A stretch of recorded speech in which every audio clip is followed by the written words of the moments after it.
Everyone, मैं हूँ शालिनी और आज मैं आपके लिए शारदा का जो किस्सा है उसका पार्ट 2 लेके आई हूँ। इसमें मैं आपको बताऊंगी कि जब उस दिन शारदा अपने बेटे को ढूंढते हुए पार्क के अंदर गई और जाकर के उसने जब बोला अर्जुन अर्जुन, उसको कोई नहीं मिला। जब वो पेड़ के नीचे पहुंचती है और जब ऊपर देखती है तो ऊपर एक बच्चे को एक भयानक सी औरत उसने उसको पकड़ा हुआ है और बच्चा उसके चंगुल से निकलना चाह रहा है और माँ माँ भी बोल रहा है, लेकिन ये देखते कि साथ ही शारदा बेहोश हो जाती है। और अब आगे क्या होता है ये मैं बताती हूँ, और लेकिन उसको बताने से पहले उन लोगों से बोलूँगी जिन्होंने इस वीडियो का पार्ट 1 नहीं देखा है वो ज़रूर देखें। ये इसके ऊपर जो टॉप राइट कॉर्नर है उसमें जो आइकन है उसको आप क्लिक करें और पार्ट 1 ज़रूर देख सकते हैं। तो मैं बताती हूँ कि आगे क्या हुआ। जब शारदा बेहोश पड़ी थी, कुछ टाइम के बाद जो लोग बाहर खड़े हुए उसको देख रहे थे वो आते हैं अंदर, आकर के शारदा को उठाते हैं, उठा करके उसको घर तक लेके जाते हैं।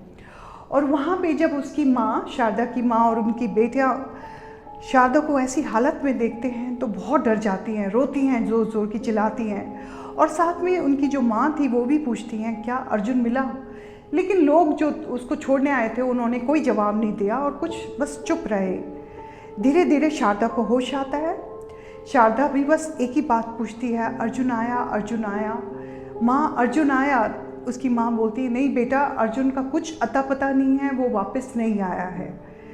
ये सुनकर के शारदा चिल्लाने लगती है, रोने लगती है। उसके साथ ही उसकी माँ भी ज़ोर ज़ोर की रोती हैं और हल्के हल्के बड़बड़ाती रहती हैं, मुझे पता है ये कौन कर रहा है, इस बार मैं उसको ले जाने नहीं दूंगी अपने बच्चे को, इस बार उससे मेरे को वापस लेके ही आना होगा, पहले भी उसने ऐसे किया है, ये सब किया दराया रिमझिम का है और उसने ही ये बोला था कि इस खानदान का नामो निशान मिटा देगी वो, और साथ में ही इस खानदान के लड़के और जो भी आदमी हैं उनको वो ज़िंदा नहीं छोड़ेगी।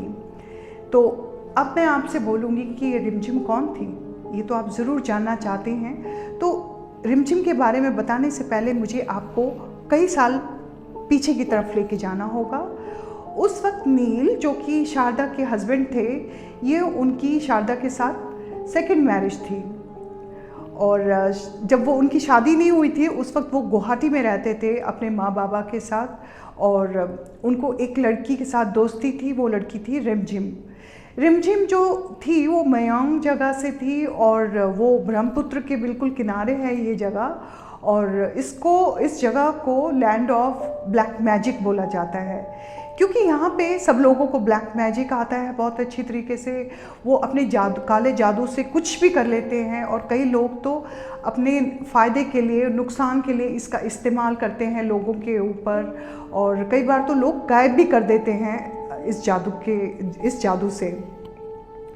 और जो रिमझिम थी यहीं से थी और वो काला जादू उसको बहुत अच्छी तरह आता है। जब नील की माँ को ये पता चलता है तो वो बिल्कुल नहीं मानती, कि वो कहते कि नहीं, मुझे ऐसी लड़की को अपने घर लेके नहीं आना। नील को मना करती है कि नहीं, शादी नहीं करोगे तुम इसके साथ। लेकिन जो रिमझिम थी बहुत सुंदर थी, उसकी बहुत बड़ी काली काली आँखें थी और जो भी उसको देखता था देखता ही रह जाता था। और नील तो उसको छोड़ने का सोच भी नहीं सकता। उसने ज़िद बना ली कि नहीं माँ, मैं शादी करूँगा तो रिमझिम के साथ, नहीं तो मैं किसी के साथ नहीं करूँगा। और लास्ट में जब उसकी माँ लगता है कि ये तो मानेगा नहीं, तो उसकी शादी हो जाती है रिमझिम के साथ। रिमझिम आती है घर में और वो सब लोगों का बहुत ध्यान रखती है, उनके माँ बाबा का ख्याल रखती है, घर को चलाती है अच्छी तरह। और तो ये सब कुछ आराम से सब कुछ चल रहा होता है घर।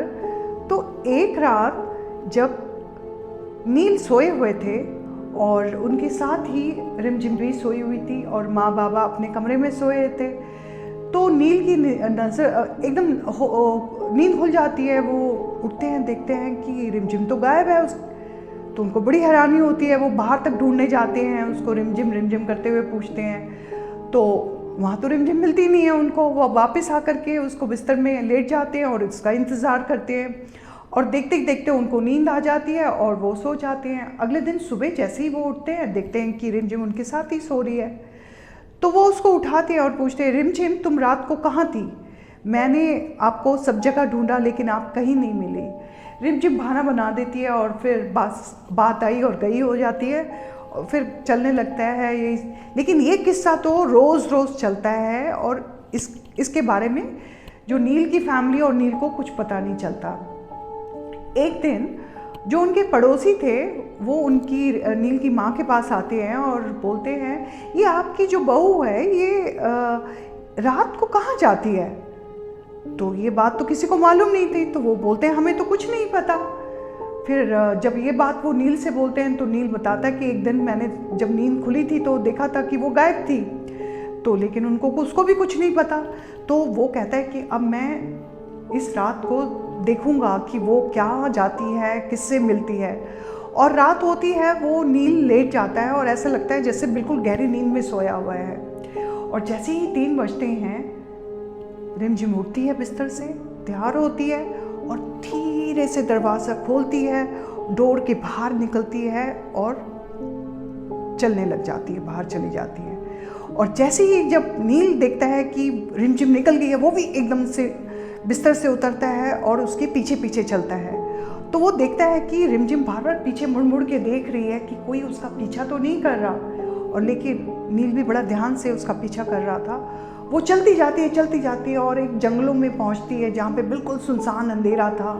और जो नील था छुप छुप कर पेड़ों के पीछे होता उसके साथ चल रहा था। और वो काफ़ी आगे निकल जाती है। अचानक नील को दिखाई देता है कि दूर आग जल रही है, बस उसी एरिया में बहुत लाइट है। तो वो एक पेड़ के पीछे छुप के खड़ा हो जाता है और देखता है। और वो देखता है कि वहाँ पे जो आग जल रही थी वहाँ पे कुछ लोग बैठे हुए हैं, साधु जैसे लोग, और जो कि आधे कपड़ों में, और साथ में ही एक बच्चा वो नीचे लेटा हुआ है।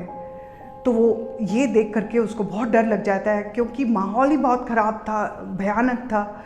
और वो रिमझिम आगे बढ़ती है। आगे जा कर के जैसे ही वो पहुंचती है उन लोगों के पास, वो लोग एकदम खड़े हो जाते हैं और उसके बाद वो उसके पैर छूते हैं और उसको नमस्ते करते हैं। और फिर क्या था, वो बैठ के ज़ोर ज़ोर की मंत्र पढ़ना शुरू कर देते हैं। और अचानक ही क्या होता है कि एक जो साधु था वो अचानक ही देखता है पेड़ की तरफ जिसके पीछे नील छुपा था। और फिर वो कान में बाकी लोगों को कुछ कहता है और फिर बाकी सब लोग उस पेड़ की तरफ देखते हैं। और फिर क्या होता है, वही साधु एकदम खड़ा होता है और वो आगे बढ़ रहा होता है पेड़ की तरफ। जैसे ही ये नील देखता है वो एकदम से डर करके पीछे गिरता पड़ता वो भागता है और अपने घर में पहुंचता है किसी तरीके से, और जल्दी से बिस्तर में लेट जाता है, कवर कर लेता है अपने आप को। और फिर क्या होता है कि 1 घंटे के बाद रिमझिम वापस आती है। वो उसको आवाज़ देती है, नील नील आप जागे हो क्या? लेकिन नील चुप रहता है क्योंकि उसको तो बहुत डर लगा हुआ था। और फिर क्या था, वो भी लेट जाती है। और अचानक क्या होता है कि फिर जब सुबह होती है, 7 बजते हैं, तो उसकी माँ आवाज़ देती है नील को कमरे के बाहर से। तो नील उठता है लेकिन देखता है कि रिमझिम वहीं लेटी हुई है और उसके कपड़ों में लाल छींटे पड़ी हुई है, फेस में, उसके हाथों में, सब जगह लाल लाल कुछ दिखती है। तो वो थोड़ा घबरा जाता है, चुप हो जाता है और जाकर के वापस अपनी माँ को खींचता हुआ कमरे में लेके जाता है, माँ के कमरे में। वहाँ पे उनके बाबा भी लेटे हुए थे। फिर उनको बताता है कि आज जो भी उसने देखा रात को वो सब कुछ बताता है। तो उसके माँ बाबा कहते हैं कि क्या ऐसा पॉसिबल है, ऐसा हो नहीं सकता, मेरे को नहीं लगता कि रिमझिम कुछ इस तरीके की हरकतों में इन्वॉल्व होगी। लेकिन ये बात करके उसको इग्नोर कर देते हैं। लेकिन कुछ दिनों के बाद क्या होता है कि जो उनके पड़ोसी थे एक दिन उनकी माँ से बोलते हैं, क्या आपको पता है आपकी बहू जो है रात के वक्त कहीं बाहर जाती हैं? उसकी माँ को तो कुछ भी नहीं मालूम था। वो कहती है कि नहीं, मुझे तो नहीं पता, इसके बारे में मैं नील से बात करूँगी। वो नील से पूछती हैं, नील को बताती हैं कि ये पड़ोस के लोग ऐसी बातें कर रहे हैं। तो फिर उसको तो बहुत अजीब लगता है। वो उससे पूछता है रिमझिम से कि तुम क्यों जाती हो? जब रिमझिम को पता चलता है तो वो एकदम से गुस्सा हो जाती है। वो बड़ी बड़ी आंखें करके गुस्से में बोलती है, चुप रहो। और नील उसकी ऐसी शक्ल देख करके डर जाता है और चुप हो जाता है। अब तो क्या होता है कि वो बाहर तो जाती ही नहीं है, बाहर बहुत कम जाती है रात को। अब वो अपनी विद्या जो भी करती है घर के पीछे जो जगह थी वहाँ पे करती है। कई बार नील ने उसको रोकने की कोशिश की लेकिन वो नहीं रुकती है। और एक दिन की बात है जब रिमझिम और नील लेटे हुए थे तो उसकी माँ जोर की चिल्लाती है, नील नील जल्दी आओ जल्दी आओ। और जैसे ही नील भागता हुआ माँ बाबा के कमरे में जाता है उसके पीछे पीछे रिमझिम भी आ जाती है। वो कहते हैं माँ क्या हुआ। माँ कहती है यहाँ पे एक बहुत भयानक सी औरत उनके बाबा के साथ में ही बैठी हुई थी और उनके चेस्ट के ऊपर कुछ अपने हाथों से कुछ कर रही थी और कुछ लग रहा था कि बुदबुदा रही, कुछ बोल रही है मुंह के अंदर। तो जब ये देखते हैं तो वो लोग डर जाते हैं और फिर वो ये भी कहती है कि ये सब रिमझिम कर रही है, लेकिन रिमझिम को तो कुछ पता ही नहीं था। वो कहती नहीं माँ मैंने कुछ नहीं किया। अब वो देखते हैं कि बाबा लेटे हुए हैं, बाबा के पूरे चेस्ट के ऊपर लाल रंग का सिंदूर लगा हुआ है और उनकी हालत बहुत ख़राब थी। वो बस छत की तरफ देखे जा रहे हैं और कुछ नहीं कर रहे हैं। फिर तो क्या था कि उनकी माँ को गुस्सा आता है। वो नील को बोलते हैं कि ये घर से बाहर जाएगी, ये घर में नहीं रह सकती। अगले दिन सुबह उनकी माँ ने नील के साथ मिलकर के रिमझिम को ज़बरदस्ती घर से बाहर निकाल दिया और कहा कि हमें तुम्हारे से कोई मतलब नहीं है, तुम्हारी जैसी बहू हमें नहीं चाहिए, दफा हो जाओ। खूब खूब खूब सुनाया उसको। और रिमझिम रोती रोती घर से बाहर निकल गई और कुछ दिनों के बाद उसका कुछ अता पता नहीं रहा। फिर क्या था, वो लोग रहने लगे, लेकिन कुछ टाइम के बाद उनके बाबा की तबीयत बहुत ख़राब हो गई और उनकी डेथ हो गई। और फिर उसके बाद वो लोग क्या करते हैं कि वो छोड़ देते हैं जगह और वापस रोहिणी में आके रहने लगते हैं। और यहाँ पे वो कुछ टाइम तक रहते हैं और फिर बाद में क्या होता है कि जो माँ होती है नील को फोर्स करती है दूसरी शादी के लिए, तो वो उनकी शादी रोहिणी में रहने वाली जो शारदा होती है उसके साथ करा देती हैं। तो अब मैं आपको पार्ट 3 में बताऊंगी कि आगे क्या हुआ। और बस ये मैं बहुत जल्दी लेकर के आऊँगी पार्ट 3। और इसके साथ ही मैं चलती हूँ और मैं आप जाने से पहले बोलूँगी कि आप इस चैनल को जितना हो सके उतना सब्सक्राइब और लाइक ज़रूर करें। और फिर मिलते हैं। Thank you so much. नमस्ते।